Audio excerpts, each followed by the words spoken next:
Okay. So last class I was talking about this deadlock concept. So what do you mean by deadlock means?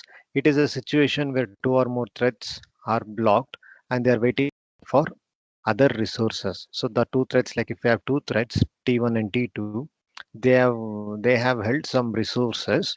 Like T1 would have held one resource and T2 would have held another resource, and those threads are waiting for the other resources which is held by T1 and T2 respectively. So they have some resource in their hand and they are waiting for the other resource which is already taken by another thread. So this type of scenario will result in the deadlock. So what do you mean by deadlock means? It's a special error. It's a special case of error uh, which will happen during the multitasking. So here the threads will have a circular dependency. Here the threads will have a circular dependency on the synchronized objects. So one thread will enter a monitor on some object, and another thread will enter the monitor on some object. Let's say this object has x and y. Thread 1 would have taken a monitor on object x, and thread 2 would have taken an monitor on object y. So after this, the thread which is there in x will try to call the methods in y, and it will get blocked as expected because already the resources are taken by another thread. No, so because of that it will not get the resources and it will wait. So also the thread which is there in y, the T2 thread, it will try to access the method that is there in X class. So they have some resources in their hand and they are trying to access the methods which are belonging to other classes. So because of this situation, the threads will wait forever because of uh, y trying to access the x method and x trying to access y method. So this will come and this will create a situation where the threads will wait forever because to access the method that is there in x, it has to release. So for example, the thread which is there in y, if it wants to access the method that is there in x, it has to wait forever because for that thread which is there in y to access x, first it has to release the lock which it has acquired on y, so that the first thread can complete its execution. So like this, because of the circular dependency, the deadlock will occur. So this deadlock we can better understand with the programming example. We can understand this deadlock with the programming example. So we have written a I've written a program, so where we can understand how the deadlock works. So we have a class called A. So I have a class called A. It is containing one method. It is containing one synchronized method by the name foo. Foo is the name which is given to this synchronized method, and also you can check. So it is printing some data. And after that it is going to the sleep state. So the thread is getting paused for 1000 milliseconds, and after that if there is any exception means it is trying to handle that exception. So that is written here.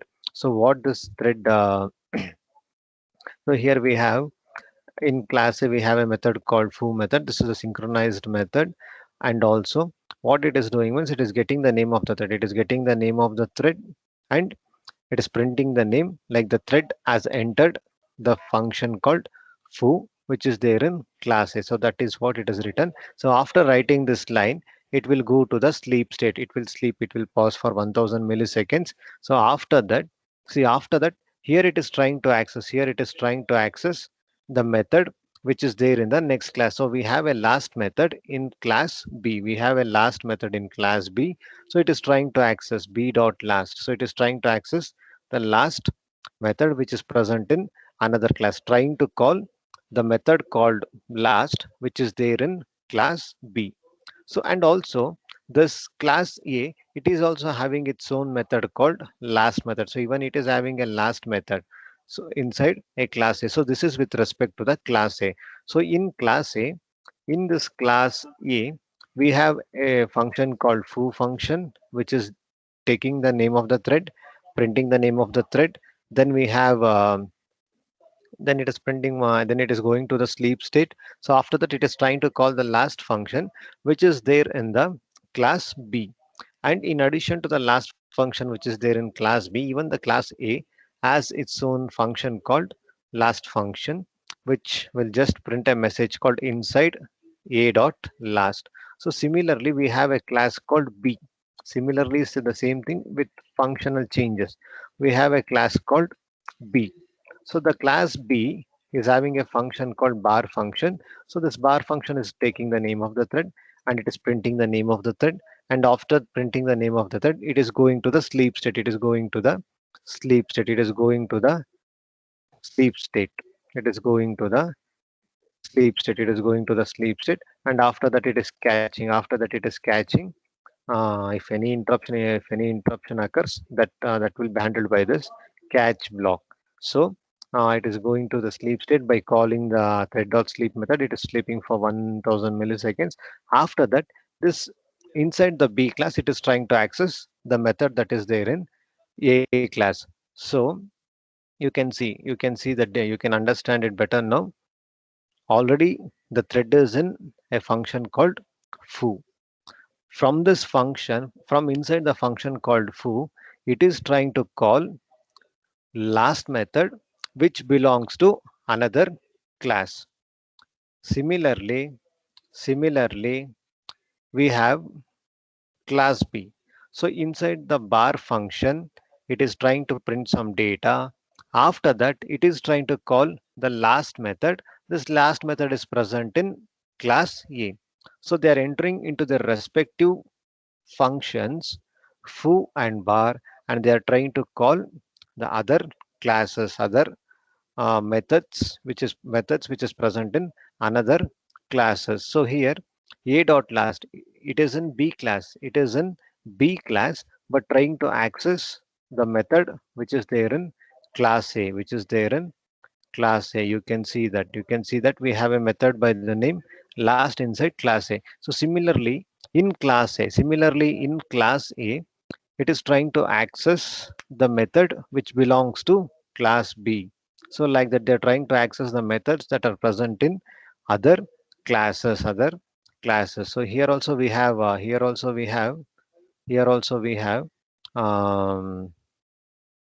we have uh, here also we have the functions class A and class B. So this is inside A dot last. So this is inside B dot last. Actually, uh, this should be B dot last because we it is present in the class B. So this is in the class B.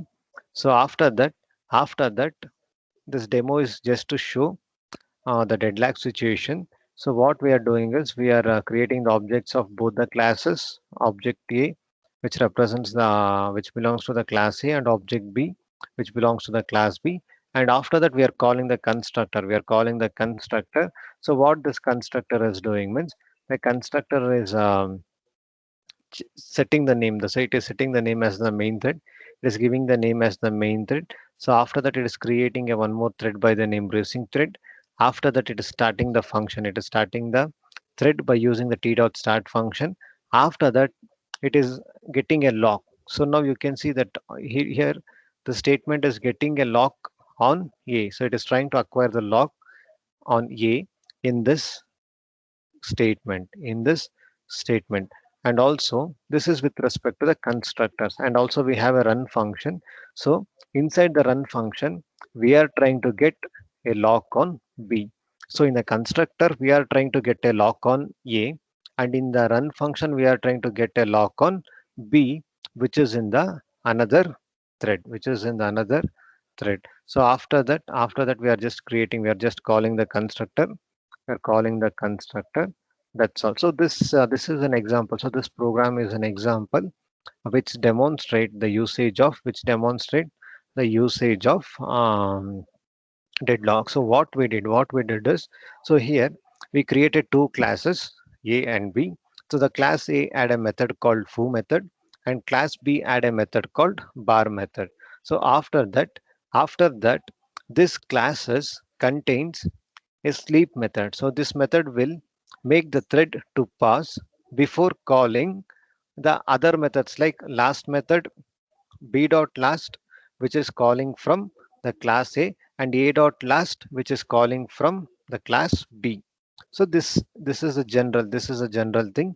So what this program is designed means, we created two functions foo and bar, then pause the thread for some minutes, some milliseconds, 1000 milliseconds. After that after that call the methods which are there in another class. And in the main class, what we are doing in the main class, we are creating objects of A, objects of B, and then we will start then we are starting the thread, then we are creating the threads, to create or to set up a deadlock situation. So if I run this program, see what output you will get. I'll run this program.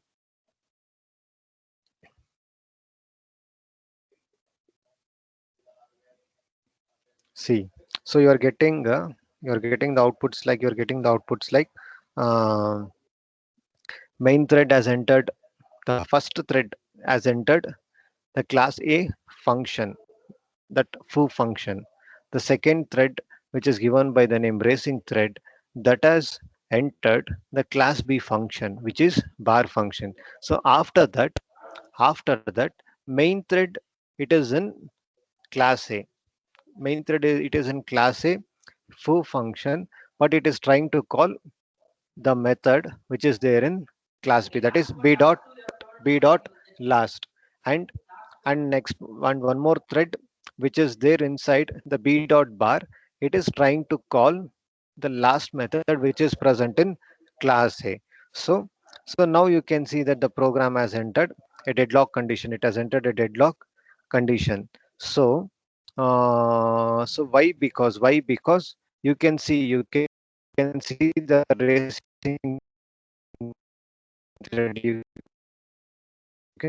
can see the racing thread. um, and also it is waiting for the monitor on class A. So here it has already has a monitor on class B, and it is trying to get the monitor for class A. At the same time, the main thread is having a monitor on class A, and it is trying to get the monitor from class B. Class B. So that's why the program will never get completed, and the program will never get completed, because they have some resources and they are waiting on each other to acquire the other resources. So this situation has resulted in the deadlock. So this is how the deadlock works. Is the main thread has acquired a lock on object A, and it is trying to access the method which is present in class B. So it is waiting. It is trying to acquire means it is waiting. So main thread, one method it has entered, and it is waiting for other function in other class. Whereas the racing thread also has acquired some function called the bar function, b dot bar function, and it is trying to acquire the method which is present in class A. So two threads, they have some resources and they are waiting for other resources to complete its task. So this is what so they have the resources for execution, and also execution they need some other threads. They need some, not thread, they need some other resources. So this is what deadlock means. So program, see, it was in the waiting state only till now. The program was not completed. So you can see this is a terminate symbol. So I'll run the program again. So the program, so it is waiting only, still the program is in running condition. So the program got deadlocked, and we can see that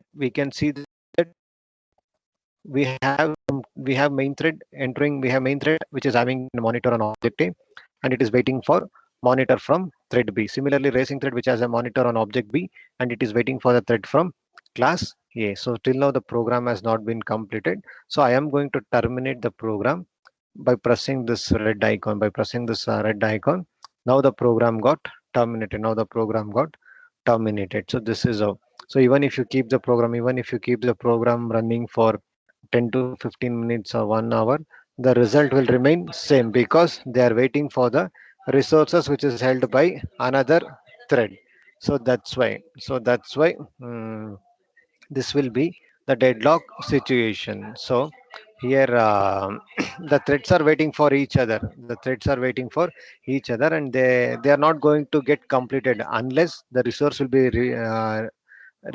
be released by the other thread. So this is a scenario which will give us an example about the deadlock. So these are the scenarios. So uh, next, next we have suspending, resuming, and stopping threads. So suspending. So in Java, see in Java, sometimes you might encounter a situation where the suspension of thread, where one thread is executing, and you want to suspend that thread. So that will be considered as a useful scenario, useful situation. So for example, we can have a separate thread, which can be, we can have a thread to display the time of the day. So if the user doesn't want the time, user doesn't want the clock, then that thread can be suspended. So this is an example. So sometimes you want the threads to get suspended. So in that situation, the suspend process will be, or the suspend function will be useful. So we have a thread which will take care of displaying the time for a day. So if I don't like the time, if I don't want to display the time function, then then I can suspend that thread. Then I can suspend that thread. The suspend is all about. So we can have a thread for displaying or doing some particular task. If the user doesn't like the task, if the user doesn't want the task to be good, then the thread which is doing the task can be suspended. So once the thread is suspended, means it will stop its execution. It will pause its execution. It will not execute it, and also you can revoke that, and also you that resume in the sense it will restart the execution of the thread. It will restart the execution of the thread. So these are the this is regarding the resume function. So you can also suspend a thread. Once you suspend the thread will stop its execution. So once the thread is suspended, you can also restart the thread. You can also restart the thread by calling the resume function. So restarting can be done with respect to the resume function. So in Java, this mechanism of this mechanism of suspending the thread, resuming the thread, stopping the thread, it will differ.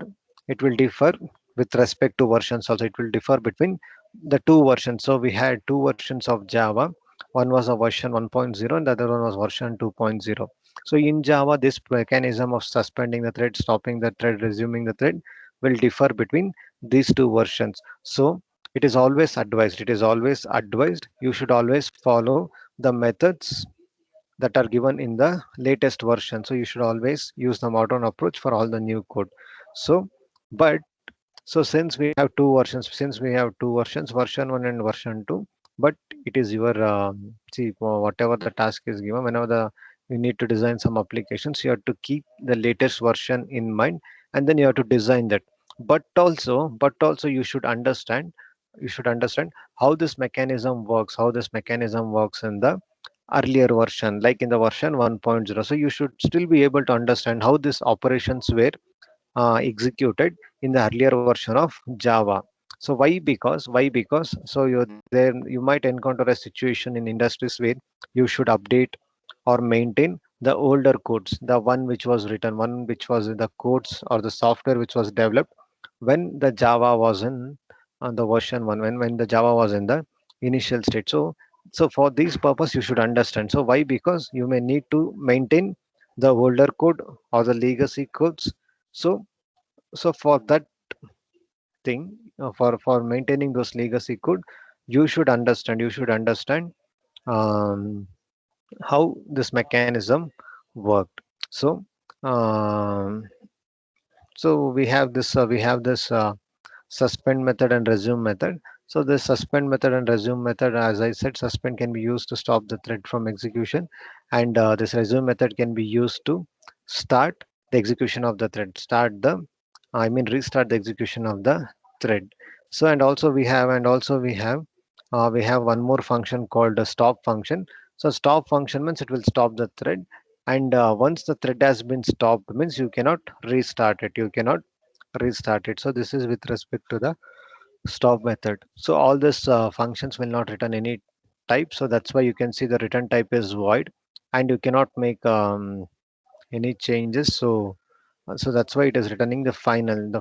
So you cannot override this functions. You cannot override these functions, and it doesn't return any uh, data. So that's why it doesn't return any data type. So that's why the return type is void. So this is with respect to the earlier versions. So now how it is done in the modern version.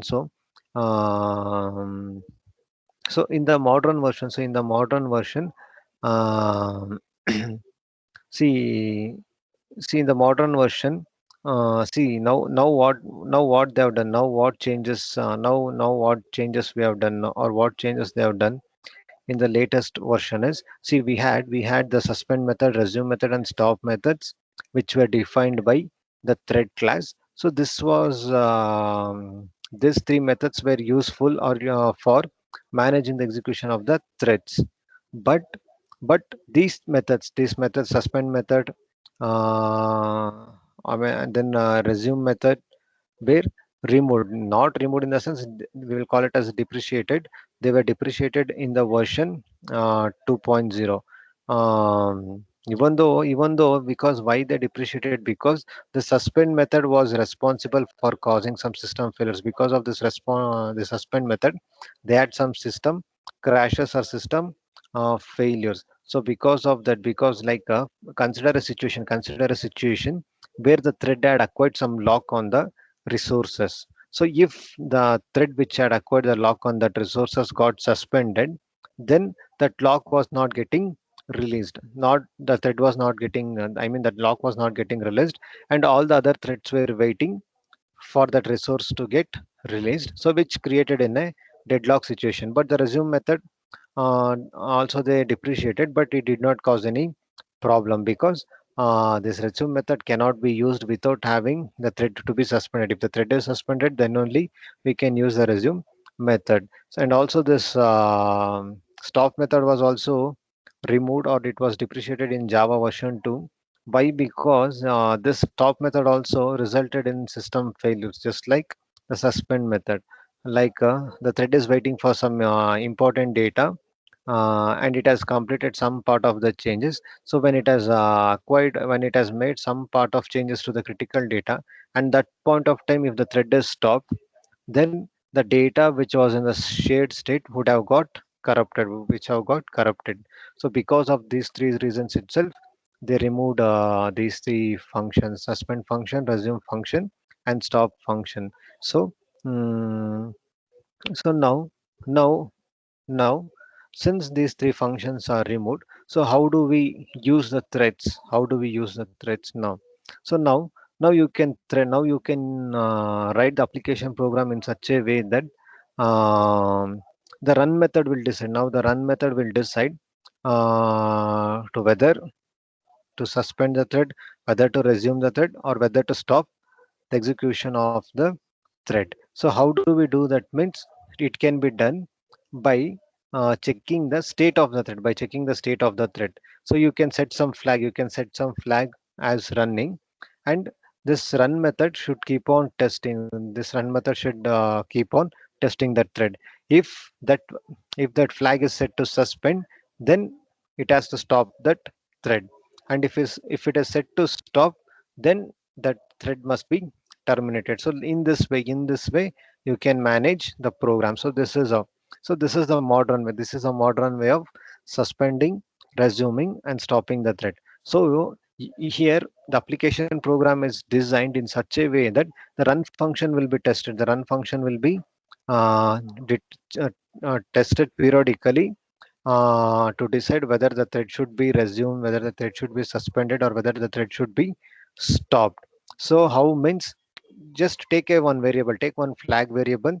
If the thread is running, so you let the thread to run. You let the thread to get executed. So if you feel that you want to suspend the thread, you just set the variable to suspend, so that the thread will stop its execution, or it will pause its execution. And if you feel like the thread has to be stopped, you set that variable to stop. So by using this flag variable, you can make the thread as running, you can make the thread as resuming, and you can make the thread as suspending and stopping. So but this inside the run method itself, now you are controlling whether you have to stop the thread, or you should pause the thread, or whether you want to suspend the thread, or whether you want to run the thread. So this is how uh, in um, in now you are maintaining so this is the modern way in which you are maintaining this thread suspend, resume, and stopping. So this is the modern way of suspending the thread, resuming a thread, and stopping the thread by making use of the variable, by making use of the flag variable, and setting that flag variable with different values. The one value can be what suspended, one value can be running, and the one value can be stopped. So based on this parameter, based on this values, you can decide whether to stop the thread, or whether to run the thread, or whether to mm, resume the thread. So like this. So it will be like a boolean value only. It will be a boolean value only. So this flag, so based on the output of that, you can decide whether to suspend the thread, or whether to run the thread. So like this you can um, use it in your programming. So this is this is like this is a modern way in which you can run the threads, or you can suspend the thread, you can resume the thread, and you can stop the thread. So why we are using multi-threading then? So why we are using multi-threading then means, see, one main factor for utilizing this multi-threading feature is to um, think concurrently, like parallel, think concurrently, rather than serial approach. See, that means, so instead of performing the task in one after the other, so you can execute all the tasks that are independent of each other parallelly, so that it will make the effective usage of the system. The CPU will not be left idle. So that is the main factor for using this multi-threading. So when you have two subsystems in a program which can be executed simultaneously or parallelly, so where we can make them as individual thread, we can make them as individual threads. And also by making the proper usage of this multi-threaded concepts, we can create and highly efficient programs. Um, things. So for these are the reasons why we'll be using this multi-threadings or multi-threads in our application. And one more thing where we should be careful is, so if you create too many threads, if you create multiple threads or no too many threads, so that scenario will degrade the performance of the program also. So you will think that I will create 100 threads. So I will create 100 threads. So this 100 threads can perform 100 tasks simultaneously. But if you create more threads, it will degrade the performance of the system, or no, not the performance of the program. Why? Because so instead of enhancing the performance of the program, it will degrade the performance of the program. Why? Because most of the time the CPU time will get wasted in context switching. So most of the time the CPU timings will be associated with context switching. So the CPU will spend most of its time in changing the changing the context of the thread rather than executing the program. So that point you should be careful. So that scenario also you should consider. So you cannot create multiple threads, or you cannot create you can create multiple threads, but you cannot create more number of threads. Creating more number of threads will degrade the performance of the program, as I said, because the CPU will spend most of the time in performing the uh, context switching, so changing the state of the, like in allocating the CPU, um, and rather than rather than the execution of the task. So more time will be dedicated to the context switching rather than executing the program. So this is the drawback. So this is the drawback of using too many threads. Drawback of using too many threads in a program.